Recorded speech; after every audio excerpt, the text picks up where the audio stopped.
ओम श्री साईनाथाय नमः। ओम श्री साईनाथाय नमः। ओम श्री साईनाथाय नमः। सभी साईं भक्तों को नमस्कार। कथा प्रारंभ करते हैं। पिछले भाग में आपको सुनाया था विदेशी और स्वदेशी का अंत। स्वदेशी की जीत हुई। सभी शिरडी के बच्चे पाठशाला में पढ़ने जाने लगे। जो पाठशाला इंग्लिश मीडियम कर दी गई थी शर्त अनुसार, उसे वही हिंदी मीडियम कर दिया गया। अंग्रेजी मात्र एक विषय के रूप में पढ़ाई जाने लगी। अब चलते हैं आगे। अगले दिन सुबह का वक्त, बाबा द्वारका माई में घड़े बना रहे हैं मिट्टी के। एक व्यक्ति आता है कि साईं मटके बना रहे हो क्या? हाँ भाई मटके बना रहे हो। साईं बहुत गर्मी पड़ रही है, क्या मैं इनमें से एक ले सकता हूँ? बाबा ने कहा जितने मर्जी लो, जितने की जरूरत हो उतने ले लो। ठीक है साईं। अब उस भाई ने क्या काम करा, बाबा ने कहा जितने मर्जी ले लो, उसने एक के बाद एक, एक के बाद एक, 3-4 मटके लेके चल दिया। ठोकर लगी, सारे फूट गए।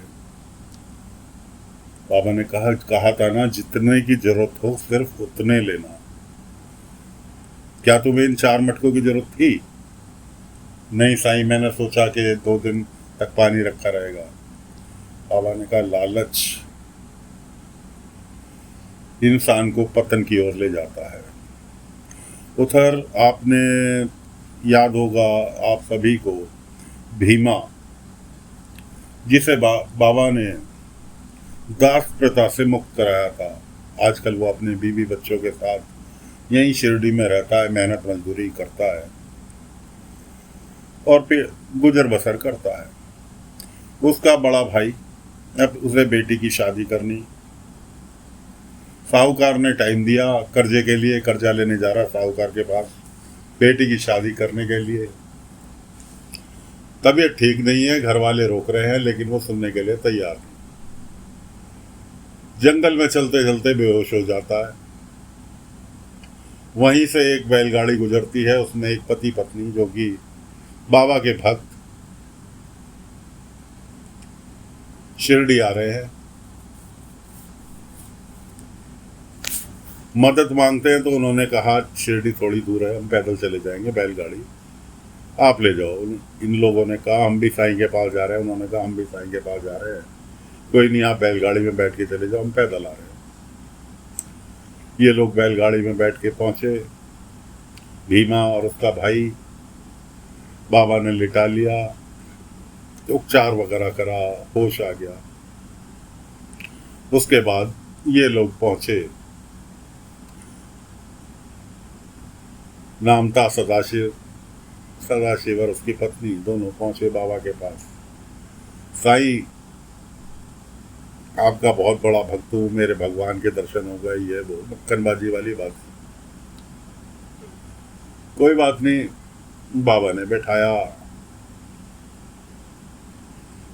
इतने में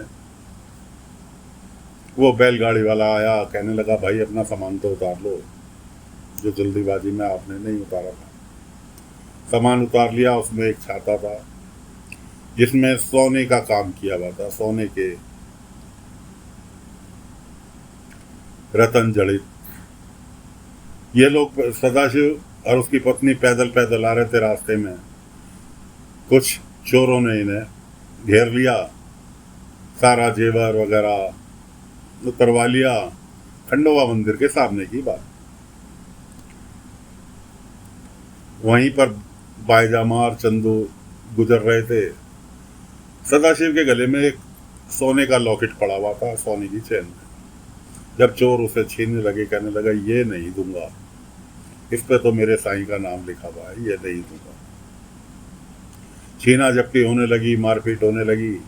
इतने में बाईजामा और चंदू वहां से गुजरे, देखा कोई साईं भक्त साईं साईं चिल्ला रहा है। पहुंचे और वो चोर सारा सामान वहीं छोड़ के चले, भाग गए। खैर बाईजामा और चंदू इन्हें भी बाबा के पास ले आए। बाबा को सारा हाल सुनाया। उसके बाद ये गाड़ी वाला आया गाड़ी वाला, कहने लगा भाई सामान अपना उतार दो। सामान में एक सोने के रतन जड़ित छाता था, सोने के तारों का काम हुआ था। साईं, ये मैं आपके लिए लाया। जो कुछ भी मैं हूँ, जब से मैं आपकी शरण में आया हूँ, आपका नाम जपना चालू किया है। बिजनेस में दिन दूनी रात चौगनी तरक्की हो रही है। और मैंने सोचा जब सब कुछ साईं का ही है तो क्यों ना साईं के लिए कुछ उपहार स्वरूप लेकर चलूं। बाबा ने कहा फिलहाल तो भाई ये छाता मेरे किसी काम का नहीं। एक काम करो, वहाँ कोने में खड़ा कर दो, तुम इतने प्यार से लाए हो, वहाँ कोने में खड़ा कर दो, जिसको जरूरत होगी इस्तेमाल कर लेगा। कहने लगा साईं, आपकी यही तो आदत मेरे मन को भा गई कि आप अपने लिए कुछ सोचते नहीं। खैर, बाबा ने भीमा से कहा, भीमा, सदाशिव हमारे शिरडी के मेहमान हैं और ये सेवा भाव से यहाँ आए हैं। सदाशिव, एक चीज़ याद रखना, मेरे प्रियजन की सेवा ही मेरी असली सेवा है। तो इसलिए अगर तुमने मेरे प्रियजन को कोई तकलीफ पहुँचाई तो वो तुम्हारी सेवा भी व्यर्थ जाएगी। इसलिए मेरे प्रियजन को कभी भी कोई तकलीफ मत पहुँचाना। उनकी जो सेवा कर सकते हो वो सेवा करना, वही मेरी सबसे बड़ी सेवा है। बाबा ने भीमा को बुलाया, भीमा, सदाशिव हमारे शिरडी के मेहमान हैं, सेवा भाव से यहाँ आए हुए हैं। मैं चाहता हूँ तुम इन्हें अपने घर में शरण दो, अपने घर में रुकाओ।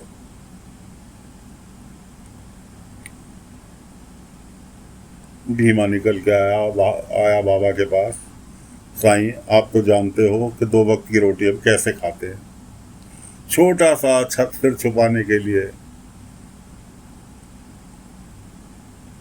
मकान है, जिसके अंदर हमारी गुजर बसर कम मुश्किल से हो पाती है, और आप इन्हें ठहराने के लिए कहते हैं। आपकी आज्ञा सर आंखों पर, लेकिन साईं क्या ये रह पाएंगे? सदाशिव कहने लगा, भीमा भाऊ, दिल में जगह होनी चाहिए। खाली सिर छुपाने की जगह मिल जाए, हम गुजारा कर लेंगे।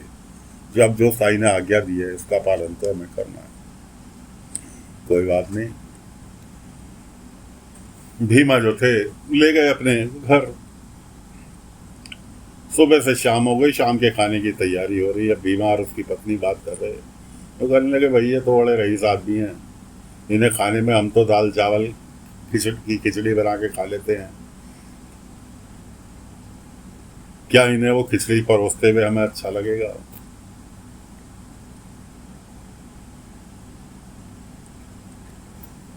ये बात सदाशिव ने सुन ली। सुन के चुपचाप जाके बैठ गया। वहीं भगवान जी का आला बना रखा था, वहीं पर एक गुल्लक रखी थी। गुल्लक के अंदर कुछ पैसे सदाशिव ने डाल दिए। मिट्टी की गुल्लक चलती थी, आपने भी देखी होंगी, उसमें कुछ पैसे उसने डाल दिए। भीमा पत्नी से कह के चला, मैं लाला के यहाँ से उधारी लेके आता हूँ, वैसे तो दाल चावल थोड़ी खिला सकते हैं, बात साईं ने कहा है तो साईं की आज्ञा का पालन तो करना पड़ेगा। मैं कुछ लाला के यहाँ से, अभी लाला गंगाराम की दुकान खुल रही होगी, मैं सामान लेकर आता हूँ, तुम खाना बनाने की तैयारी करो। भीमा जैसे ही थैला लेके चला, सदाशिव ने रोक लिया। सदाशिव भाऊ कहाँ जा रहे हो? कि जी आपको के खाने की भी व्यवस्था करने के लिए जा रहा हूँ, हम लोग तो दाल चावल। सदाशिव कहने लगा, अरे भीमा भाऊ, कम से कम हमसे तो पूछ लो कि हमें खाना क्या है। मैं चाहता हूँ आज पूरन पोली बना के खिलाओ, मीठे में आम रस हो जाए तो बहुत अच्छी बात है, और थोड़े से ड्राई फ्रूट वगैरह भी उसके अंदर। भीमा हाथ जोड़ के खड़ा हो गया, सदाशिव भाऊ, हमारी इतनी औकात नहीं है, हम दिल से आपको अच्छे से अच्छा व्यंजन खिलाना चाहते हैं, लेकिन हमारी इतनी औकात नहीं। आप देख रहे हो ये 2 वक्त की रोटी बड़ी मुश्किल से। सदाशिव कहने लगा, कैसी बात कर रहे हो भीमा भाऊ, ऐसा हो ही नहीं सकता। अब ये देखो सामने गुल्लक रखी है इतनी बड़ी। भीमा कहने लगा, अरे इसके अंदर मुश्किल से आना 2 आना पड़ा होगा, आप इतनी बड़ी गुल्लक पे ना जाओ। सदाशिव कहने लगा, मैं मान ही नहीं सकता। सदाशिव भला क्यों मानने लगा? उसने तो उसके अंदर पैसे डाले थे मदद के लिए।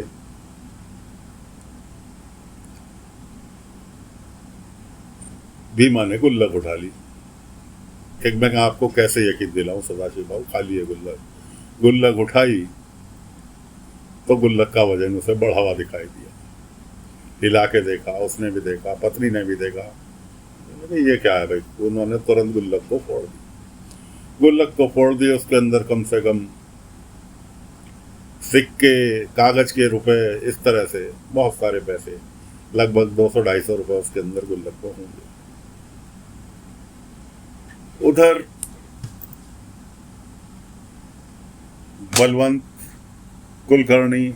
बलवंत बैठे बैठे कुलकर्णी वाड़े में सो गए। सोते हुए में उन्हें सपना दिखाई दिया। सपने में क्या देखते हैं कि जी कंबल ओढ़े हुए, कंबल से मुंह छुपाए हुए, कंबल ओढ़े हुए शिरडी गांव में घूम रहे हैं। और वहां पर कुछ गांव वालों ने उन्हें घेर लिया और धे लटिया उनकी पिटाई चालू कर दी। बहुत जोर से आंधी चली। सभी गांव वाले आंधी की वजह से पिटाई करनी भूल गए और सामने से दिखाई दिए आते हुए साईं। बलवंत जो थे दौड़ के साईं के पैरों से लिपट गए, साईं मुझे बचा लो, साईं मुझे बचा लो। इतने में बलवंत की आंख खुल जाती है। अरे ये मैं क्या दिख रहा था भाई। बाहर आते हैं, कुलकर्णी बाहर इंतजार कर रहा है, चेहरे के रंग उड़े हुए बलवंत के। कुलकर्णी ने छेड़ दिया, अरे कहीं साईं का तो सपना नहीं देख रहा था। बलवंत कहने, इसे कैसे पता भाई मैं साईं का सपना देख रहा था। मेरे को साईं बचा लो करके मैं साईं के कदमों से लिपटा जा रहा था, इसे कैसे पता।